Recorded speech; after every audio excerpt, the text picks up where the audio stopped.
What's going on, everybody? It's time for the Raw review, and oh my god, are we racing towards WrestleMania.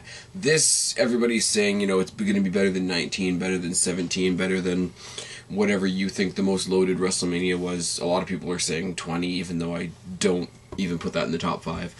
Lots and lots of stuff, and we knew this was going to be a jam-packed card. We knew there was a lot of people going to be at the show tonight, but before we get to that, I want to say one thing.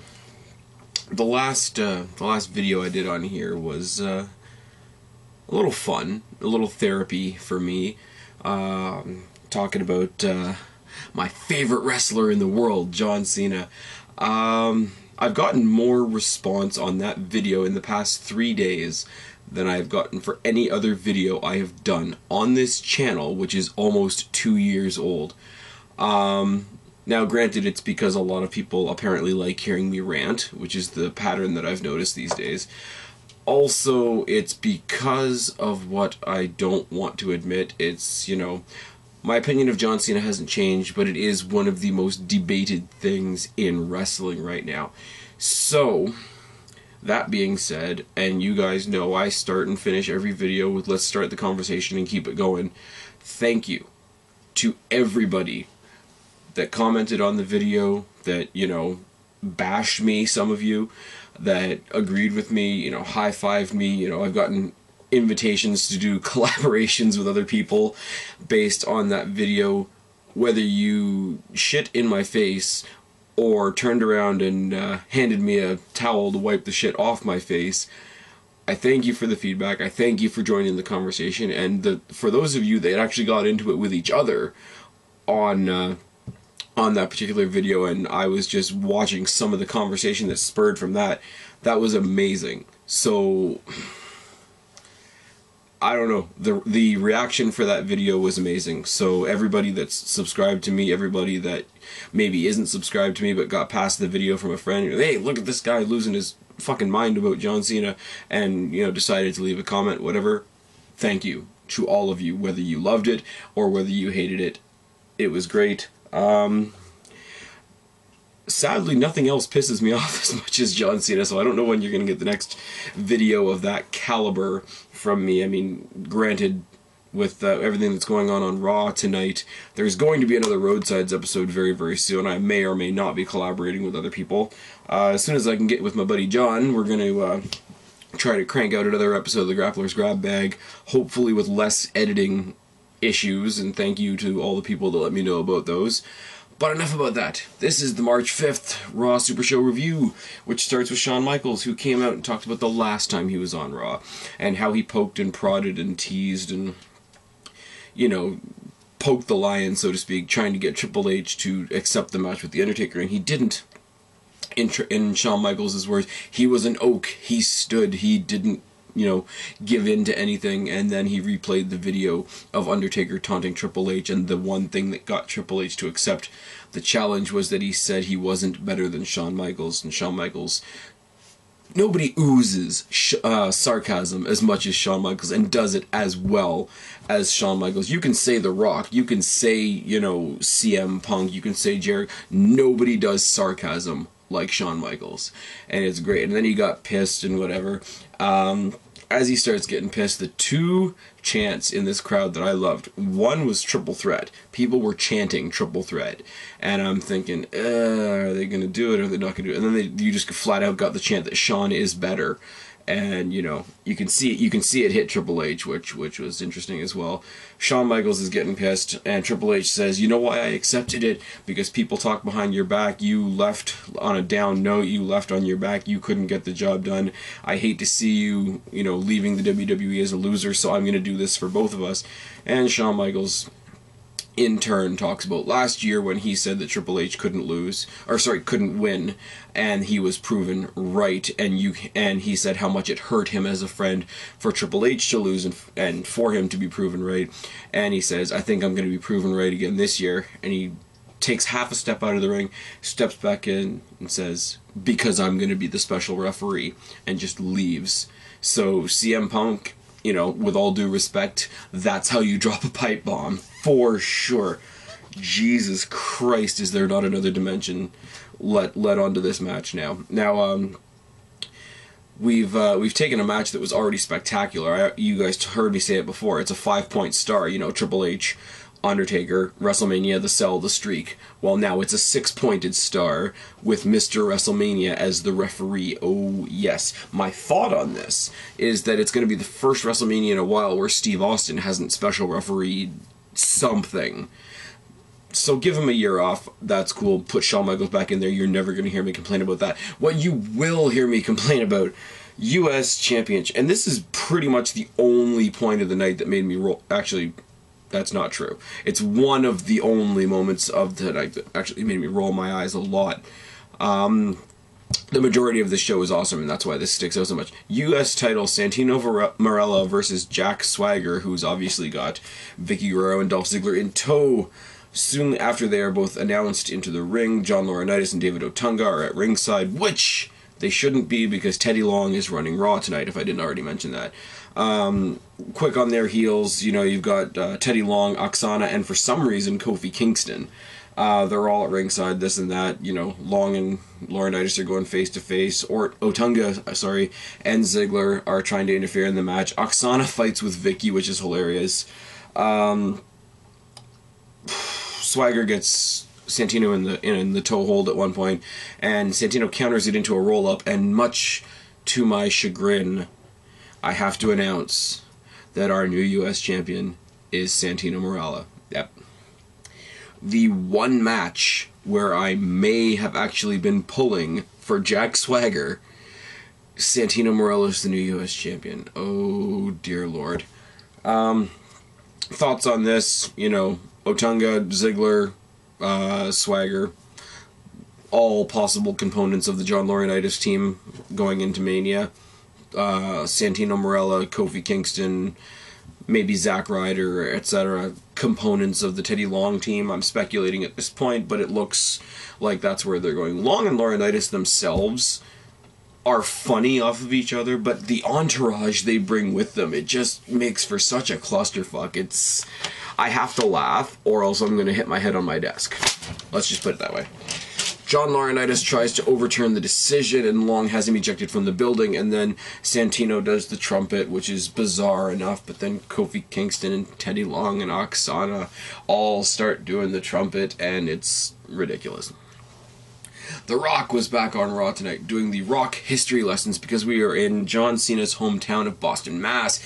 We see him on the Titantron at the Boston Harbor talking about the Boston Tea Party, the American Revolution, and now he's going to bring the Rock Revolution. He's going to toss John Cena's hot garbage into the water there, etc. Throws in a shirt, throws in a pair of midget shorts, throws in John Cena cologne, a garden gnome that's just like John Cena, and he happened to mention that this is probably in some 30-year-old dude's garden and he's a virgin, and that's all. It's very, very Rock, which, you know, I'll admit, if anybody else was doing what The Rock was doing, it would be absolutely ridiculous. But it's The Rock, and it's very, very Rock, so it works. So yeah, we have the Cena merchandise party, I guess. Then we have Eve versus Alicia Fox. I love Eve as a heel. I really, really do. I know you guys have heard me bitch forever and ever and ever about the Barbie dolls versus the real women's wrestlers. Now, Eve isn't really a Barbie doll because you figure she trains with the Gracie family in legitimate Brazilian Jiu-Jitsu and is slowly bringing that into her ring style. But she's an awesome heel. She's annoying, legitimately, to most people, which makes her a great heel. I wouldn't mind her having a match at Mania, but she's facing Alicia Fox tonight, which I know makes Deluxe Man happy because Alicia Fox is, you know, Deluxe Man's favorite superstar of all time. But she gets the quick win, and this is entirely overshadowed by Kelly Kelly on commentary talking about some bullshit Nickelodeon contest that she's in and whatnot. And after she gets the win, you know, Ryder comes out on a crutch with a ridiculous new t-shirt on or whatever and spews off some random, I'm glad I didn't get with you because it's broskies before hoskies. So yeah, that was that, and that was a very flat return for Zack Ryder. And I'm you guys know I'm lukewarm on Zack Ryder. I think he's kind of cool in the ring.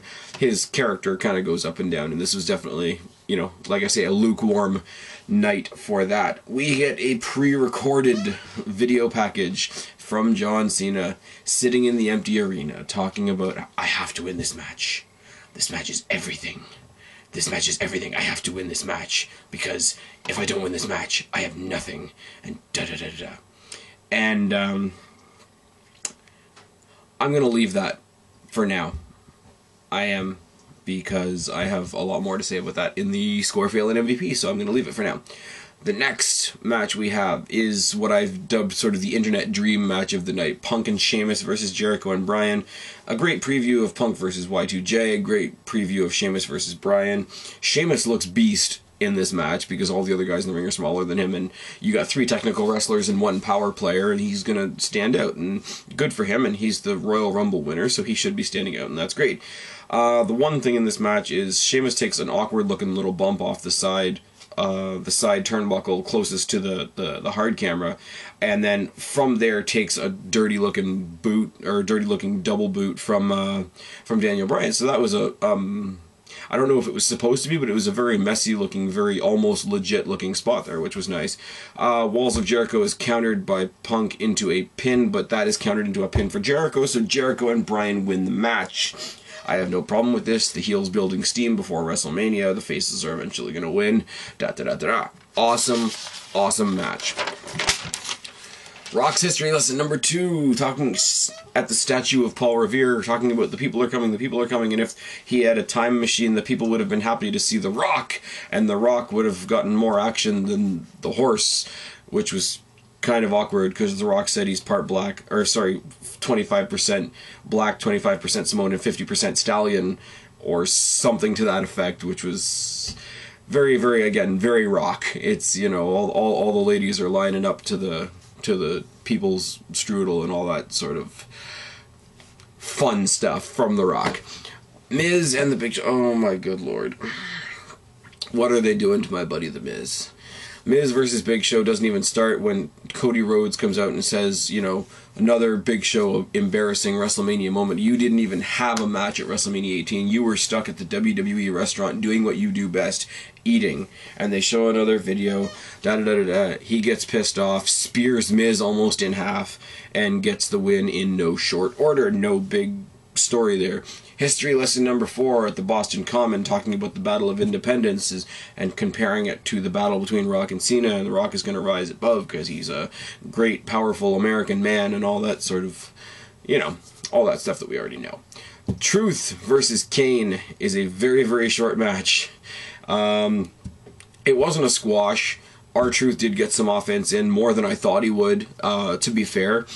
It is very short. It does end in a chokeslam. Kane gets the win. Orton RKO's Kane out of nowhere, grabs the microphone and says it's good to be back, which is an obvious response to Kane attacking him and saying welcome back, Randy. So that's that.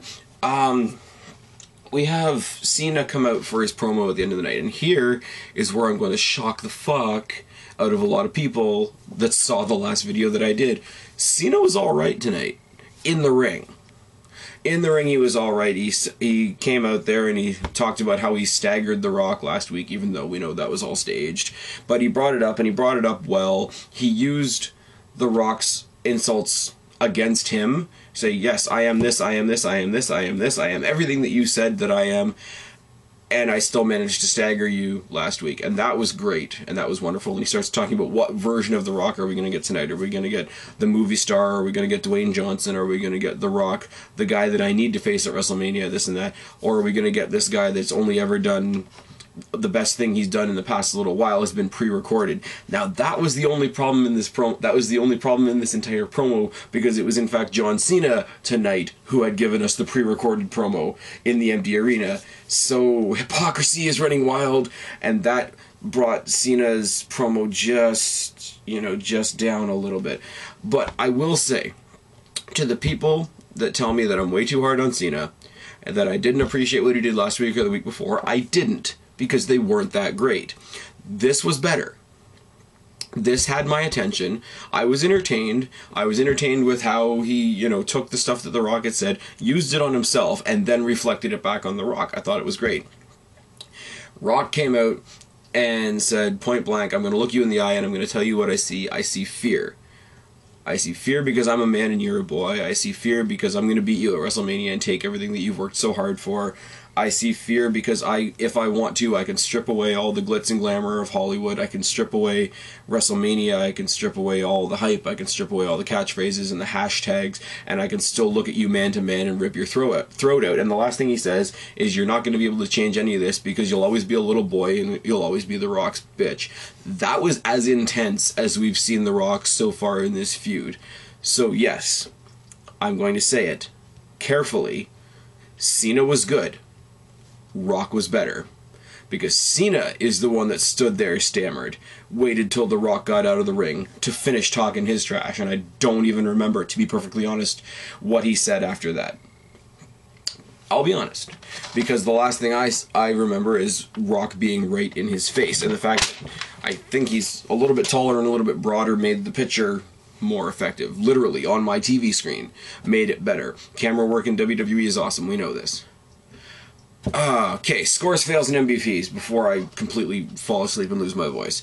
Like I say, Shawn Michaels' sarcasm is beyond compare. HBK as the special referee for this match only makes it better. It has made it that 6-point star. The general manager story itself is great. It's intriguing. It's a little different than the typical, you know, let's throw a SmackDown versus Raw. Fuck off, I'm doing a video. It's a little different than the typical SmackDown versus Raw, let's grab somebody from each team and have a match because it's WrestleMania and we need to have a blue versus red match. You know, we all remember Batista versus Umaga, and that was just ridiculous. But it's a different spin on that, which is great. It's, you know, Laurinaitis and Long, who work insanely well together. I don't like John Laurinaitis in his boss capacity, but I'm not supposed to, so I guess that's how good he is. I've always liked Teddy Long as the GM, because he's funny, and his character doesn't create drama, and it's better. If they had Teddy Long running the whole thing and the drama stayed between the wrestlers, fuck off! And if the drama stayed between the wrestlers, I would be a happier kid. You know, Austin McMahon was great, but that was a once-in-a-lifetime thing. They need to stop recreating it. Eve as a heel is rising above any expectations I had for it. Eve as a heel I'm liking. Eve as a heel, and I'm going to talk about this more in another video, Eve as a heel is impressing me so much that even though I can't stand Kelly Kelly, I would not mind a Kelly Kelly versus Eve match at WrestleMania at this point. Yes, I know. I know. Let it sink in for a second. Because of Eve, I would almost tolerate Kelly Kelly on my television screen at WrestleMania. This is how much I'm impressed by Eve at the moment. The big tag team match tonight was a great match. It was a great way to preview both of the title main events at WrestleMania, and all four of them came together to, like I said, just make a great tag team match. Orton versus Kane, we're just seeing the beginning of this. This here has endless possibilities. Other than Hell in the Cell, I could see this being the only other actual hardcore match we see at WrestleMania, and I'd be just fine with that. Because I am still a little vindictive, I am really, really amused at how badly Cena got booed in his hometown. That was amusing, and that was revitalizing for me, because I'm disturbed like that. Fail. I know there's one person out there, I know exactly who it is, I'm not going to mention any names because I'm not that guy. There's somebody out there that's going to tell me why Santino Marella as a champion is a good thing. You know, he's the underdog, he's the sympathetic face, da-da-da-da-da, and he's holding it until the next heel comes along to get it. I don't like it. Santino's goofy. Santino does not bring any prestige to the belt. Santino is the antithesis of what Cody Rhodes is for the Intercontinental Championship. That's where I'm putting that right now. Ryder came off lukewarm tonight, and this is a very, very small thing. The new shirt that he has is freaking ridiculous. It's like Statue of Liberty with a broski fist and hair gel, and it's just a dumb-looking shirt. And that shouldn't bother me, but it kind of did, so I wrote it down. Now, John Cena, with the pre-recorded comments in the empty arena. John Cena, like I said, pulled off a really good promo at the end of the show tonight. I was impressed. I've admitted that already. The pre-recorded was the opposite. The pre-recorded sounded way too overacted, over-rehearsed, very, very slow. John Cena doing a John Laurinaitis impression. That's what it meant to me. And that's not because I'm being vindictive. John Cena as a whole, I will say it again, impressed me tonight. Not to the point where I'm joining, you know, team hustle, loyalty, and hot garbage, but better than what we've seen in the past little while. And I will give him that. This didn't help. I know the dramatic effect it was supposed to have didn't work for me. That's it. Fail is the big tag team match tonight. And yes, I know I already put it in the scores, but it's not the first time this has happened. That big tag team match is both in my score and in my fail, because everything about this show made it feel like a go-home show. And it's not the go-home show. We have a couple weeks left until WrestleMania. This, you know, where you mash in the last show before WrestleMania, you mash the two main events together to make a tag team match to give it that last little punch. That's something you do on the go-home show. I loved the match. Don't get me wrong. 3 great wrestlers and a great power player in Sheamus.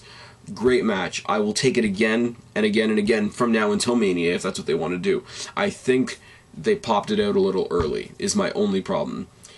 On a personal note, rather, The Miz getting buried. Oh my God, they better have something for him after WrestleMania, because he's like below the dirt that's below the dirt right now, and that's kind of really, really disappointing, seeing as I'm, you know, big fan of The Miz. Now to the Fave 5. Punk loses the tag match tonight. I don't know. He's the champion, and he's gonna go in, you know, losing a bit of momentum, whatever. Orton, I was about ready to say, wasn't on the show tonight until we had the business with Kane, and that's, like I say, that's got my attention going 110 miles an hour. Miz gets buried. I've already talked about it enough, I'm not going to mention it again. Ziggler did not have a match tonight, but Ziggler's, you know, quote-unquote tag team partner lost the belt that he had tonight, so that's, you know, the Vicky Guerrero camp isn't doing too well tonight. And Rhodes didn't have a match tonight, but he continues to get into Show's head with the lowlights of Big Show's WrestleMania anti-streak, anti-Undertaker, whatever. MVP tonight. I really, really don't know what to say. I guess purely on shock value and pity, I will give it to Santino Marella being the new U.S. champion. I will say to you, sir, enjoy it while you have it, because hopefully it won't be for long. And that's that. I've been Spaz. Subscribe up there, talk down there, start a conversation. Please keep that conversation going. Don't be a stranger. I will talk to all you guys later. I'm tagging out. Bye.